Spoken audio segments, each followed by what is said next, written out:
So hi everybody and welcome to the Go Dev Room FOSDEM 2018. We have the same room that last time, which is too small, and it's still pretty small. So thank you so much for lining up and like being patient and be nice to the people at the door. We're trying to be nice to you too, which is hard sometimes. Anyway, so we're gonna start the talk. We're gonna start the Dev Room with the state of Go, which I've given a bunch of times, and we're gonna be talking about where we are today, which is almost releasing Go 1.10. We're still not there. So I'm Francesc Campoy, by the way. I used to be a developer advocate at Google Cloud Platform and the Go team. And now I work as a VP of Developer Relations at Source, which are the ones doing these t-shirts and all the cool stuff, and we're hiring. Now that I've said that. So Go 1.8 was released 1 year ago here at FOSDEM, basically. And Go 1.9 is already 9 months old. And if you don't know what is new in Go 1.9, there's a lot of cool stuff that I will not cover here, because there's already enough stuff in Go 1.10. So we're going to be talking about Go 1.10, which is already out, kinda. There's a release candidate 1 that was released in January 25, and you should check it out. It's very easy to download. Also, you can try it with Docker directly if you want to try it. And we're going to be talking about all of the things that will be released in Go 1.10, which is not much, but there's actually a lot. You will see why. And yeah, Go 1.10 will release soon. We don't know when. The slides are online if you want to check them out. It's campoy.cat/l/sog, state of Go, 1.10, 1.10. If you go there, the playground runs Go 1.9, so some of the examples will not work. Do not file issues. It's expected. That is what happens when you do these kind of talks. So the agenda, we're going to be talking about the language, all the changes to the language, all the changes to ports, so all the architectures that we support, the tooling, the standard library, performance, and the community. So changes to the language. Nothing. That's it. There is some small changes in the, basically changing the specification for some ambiguities that we had. But that's it. There's nothing new, absolutely nothing. So that's easy. Cool.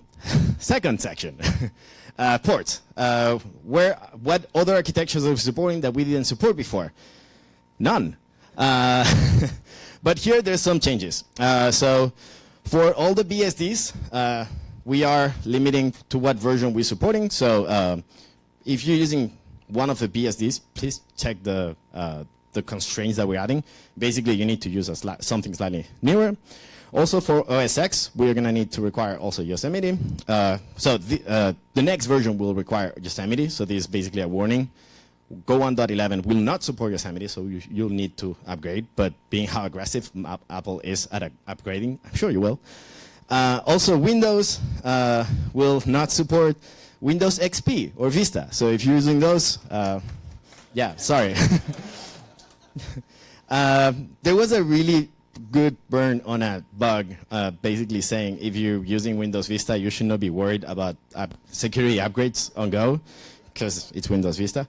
But anyway, oh yeah, this is the sick burn. So it said, I will not say who said this. I'll just leave it. You can find it. It says you won't get security fixes, but if you're running XP, you're not worried about that. So that's pretty funny. Okay, changes to the tooling. And here there's way more stuff. All of the changes can be divided into 2 sections. It's easier to use, and also everything is faster. So what is easier to use? If you remember, Go Path became optional in Go 1.8. Now Go Root is also optional. And it's basically deduced from the binary location. So that means that if you download Go and you run it, it works. That's it. You don't need to set up Go Root, Go Path, or anything like that, which is pretty useful. Also, we added a variable to check where you want to create your temporary directories. It's called go.tempdir. You can also control it with tempdir in most OSs, but it's being created if you think it's useful for you. Other than that, everything is faster. This is actually really cool. So when you do Go build and Go install, all of the things that have been compiled that are in our binaries, because all the binaries end up in the bin directory, all the packages that you compile end up in the package directory. That is not true anymore. Now what happens is that those compiled packages are cached. And only the ones that you actually ask to compile, so if you say compile, I don't know, trying to find one. Let's say OS, and OS requires I/O. OS will be end up os.a will be end up compiled somewhere, but I/O will be implicitly compiled, so you will not see it. The important thing is that these caches are now kept, which means that if you compile again, you don't need to recompile all of the code. That's what go build-i used to do. If you use cgo, probably you've used that before. You don't need to do it. It's already implicit, and it works faster all the time. Similarly, you get caches for testing. So not only for the building, but also for the execution of tests. And this is actually done in a quite smart way. So the tests are cached as long as all the environment variables that the code checks did not change, that the file system did not change, and things like this. So your test will actually run when necessary. If you want to force it to run, you can say -count equals 1, and that will force to run the test once, which means no cache. Also, we added vet. So when you do go test, if you have something that, for instance, is, let's say, a printf with a format that has more parameters than the parameters you're passing, your test will fail, which is new, which means that some fails will test, but your code was wrong. So that's not breaking Go1 compatibility. What else? Cover profile supports now many packages at the same time, which is cool because it means that you can run your tests faster too. You can create one single profile coverage for all of your libraries, which is pretty nice. Also fail fast to stop all the test suite when one fails, and that dash JSON, so you don't need to parse the output of tests anymore. You can just read JSON, which is nice. And that's pretty much it. So, a small detour. How many of you know what a 3-index slice is? Not that many. Cool. So that's why I'm going to explain it, because it's actually something interesting. So, when you write code, you have some text here, which is a slice of bytes that says hello FOSDEM. If you call desc, I'm just printing the value, the capacity, and the length. And you get from 0 to 5, and you get the capacity and the length. You're going to see that you get the length is 5 because it says hello, but the capacity is 16. What does that capacity means that from this slice, hello, I can access the rest of the slice. So if I append something, I'm actually overriding the original slice. And that's something that it's not something you want to do many times. If you're sharing pieces of slice, you might want to say, this is your piece of slice, you cannot override outside this. In order to do this, you just add this 5 here. That 5, what it does is just says, I'm getting the elements from 0 to 5, and the capacity also goes up to the element 5. Now, if you do that, when you append, you're actually appending on a slice that is already full, so you reallocate somewhere else, and you do not override the previous slice. There you go. So now, hello FOSDEM did not change. Now that we all know this, changes that have happened.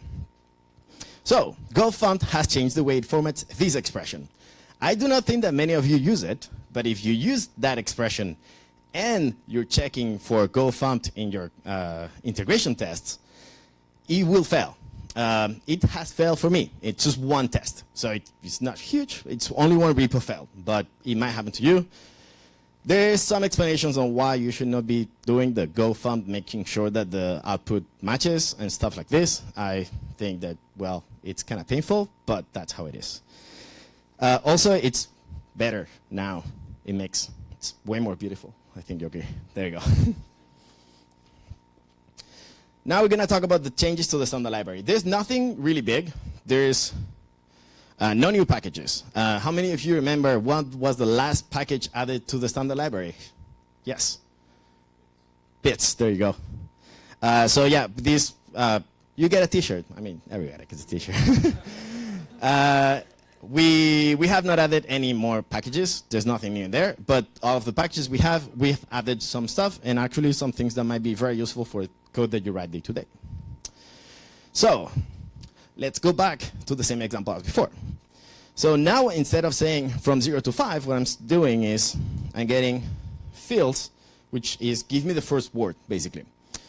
In Go 1.9, the slice you were getting had the capacity to override the previous one. So if you overrode, if you run this on the playground, and the Wi-Fi works. Yay. So if you run this, you're overriding hello FOSDEM because the capacity is 16. If you run this with Go 1.10, the capacity is 9.5 and you do not override.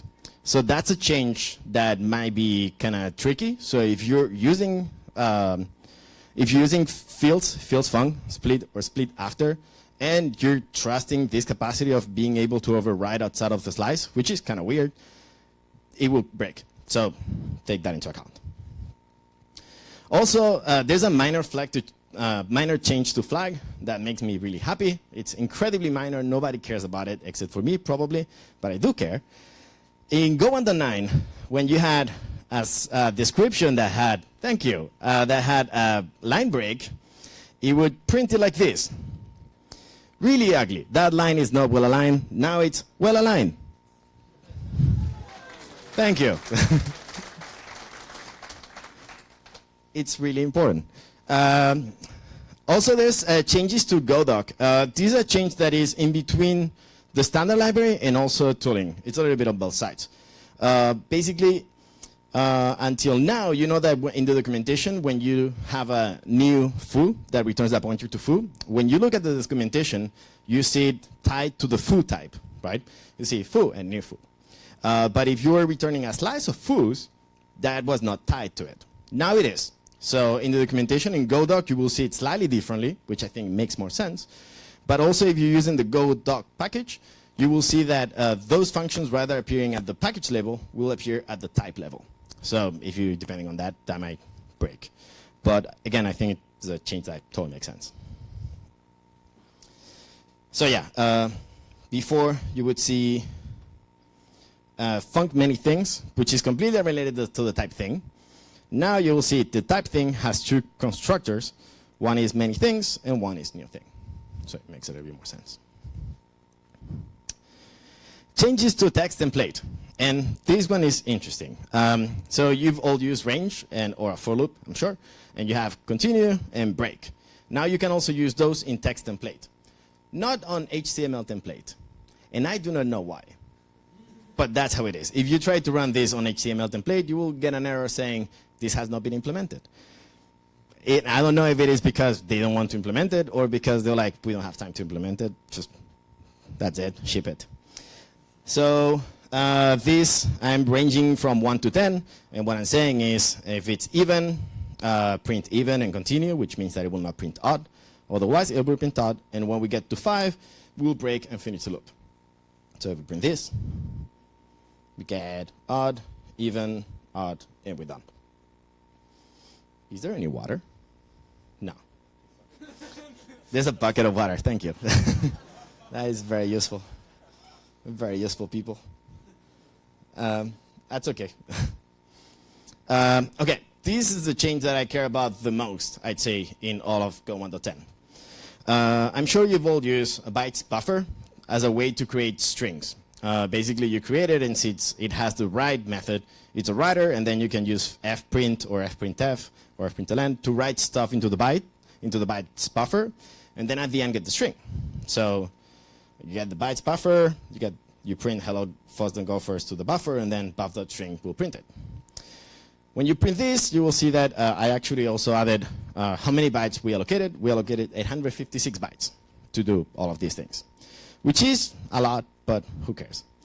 It's mostly the string. But so now you have the strings builder. And the strings builder basically is a specific solution for the case of building strings. So it does not have all of the power of bytes, but in exchange, it has more guarantees. So one of the guarantees that it has is that it doesn't need to do a copy of the string every single time you try to get the string from the bytes. From a slice of bytes to a string, you need to do a copy because a slice of bytes, you can change it. A string is immutable. So you need to do a copy to ensure that that happens. With the strings builder, that bytes buffer is not accessible. Therefore, you don't need to do those copies. You know that those strings will never change because you don't have access to those. So when is this good? So if you're doing something like this, where you're adding emoji or anything really, you're adding piece of string to bytes buffer, and you keep on adding more and more, and every single time you convert that to a string, you're actually forcing a copy and allocation of that string over and over and over, which means that if you do a benchmark, you're going to see that that's allocating 10,317 bytes. If you change that to instead being a bytes buffer to be a strings builder, you go to 22 bytes, which means that also it's way faster. It's like 30 times faster, something like that, which is awesome. Now, if you're not doing that, it is a little bit worse than bytes buffer. But this is the case where you're just adding more stuff and basically doing that allocation at the end only once. So it really depends on what you're doing, but I'd say check it out and do benchmarks and make sure that it might be better for your code in some cases. So do not say, oh, Francesc said we should just use it. No, but check it out. Unicode. We have all of these beautiful emoji. So there's 56 new emoji. I know, thank you. It's not me, it's Unicode. I think it's Unicode 10 or something like that. And it has 56 emoji. You cannot see them, but I prepared like the top, my favorite ones. So you have Chinese food, which I love. So you have takeout and fortune cookie, and also I forgot the name of that thing.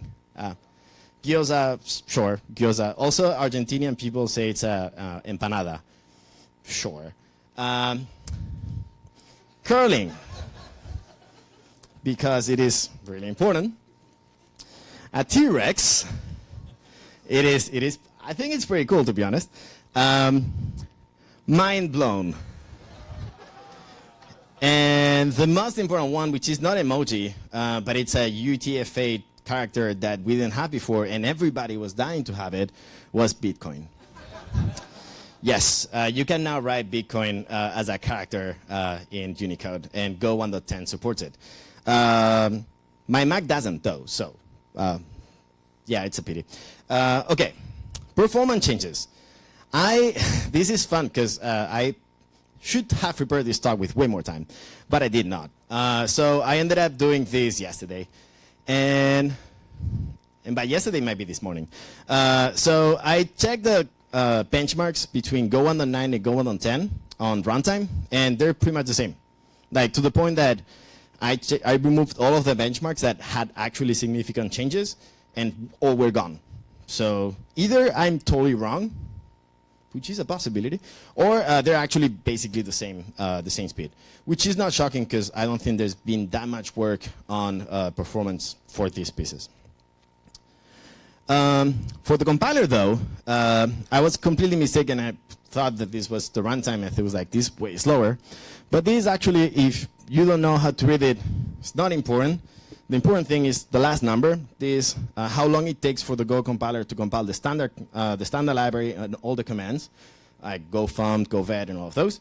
And it takes 10% less, so it's 10% faster than before, which is cool. It's not huge, but if you're getting 10% performance boost on all of your compilations, not running, but compilations, that's pretty good. Also, garbage collector. Every single time I've done this talk since Go 1.5, I've added the same tweets, actually. Brian Hatfield has this thing from Go 1.5 when he's been tweeting the pause in the garbage collection of his servers every single time he was going to the new version. It went from 300 milliseconds, which is crazy bad, to around 100 or something, no, around 30 or something. That was from Go 1.4 to Go 1.5. That was when we actually gave a talk about it, because, like, look at this. Then from Go 1.5 to Go 1.6, we went from 40 milliseconds to 4 milliseconds, which is pretty amazing. From Go 1.6 to 1.7, we went from around 3 to around 1 millisecond. Then to definitely under 1 millisecond all the time with Go 1.8. With Go 1.9, it stayed pretty much the same. And then with Go 1.10, I was like, hey, Brian, you have not done it. I'm giving my talk tomorrow. this is yesterday, by the way. So it's like, could you please do this? And so this is on Slack, and he's like, hey, so I'm running a canary now, but you know it's late, so whatever. And I was like, oh, if you can do it. And then I said, can I use this screenshot? Because you know I'm a good person. And he said yes, and he says hi. And then I went to bed. And then this morning, he actually tweeted, and he said, yeah, cool. So he said it looks basically the same. It's not, you know, amazing story, but he tweeted. So he's a very nice guy. So thank you, Brian. He'll be in the video. So thank you, Brian, for this. There's a couple more changes. You can read those. You can go to the Go 1.8, no, 10. Go 1.10 release notes. They're already public, just not on Golang.org. They're on beta.golang.org or tip.golang.org, same thing. So changes to the community. This is Women Who Go. They have now 26 chapters, which is amazing. They had 16 last year. I redo this slide every time. This time I actually made the map so I can reuse it, which is nice for the first time ever. I'm not just using Paint. I was using Paint. So this is really good. They're all around the world, which is amazing. So if you are a woman and you write Go, you should join one of those chapters or create a new one. Also, they have a new board of management. I don't know how you call yourselves. New C-suites. I don't know what that means. But, oh yeah, because they have Cs. There you go. Yes. So March, she's here and she's one of the organizers of the room. She is the CEO of Women Who Go. Veronica Lopez, that she's still not here, but she'll be speaking later, is the CFO. And then we also have Daniela Petrosak and Carolina Vanslik that are also helping with new chapters and the head of support. So that's amazing. So congratulations to the four of them.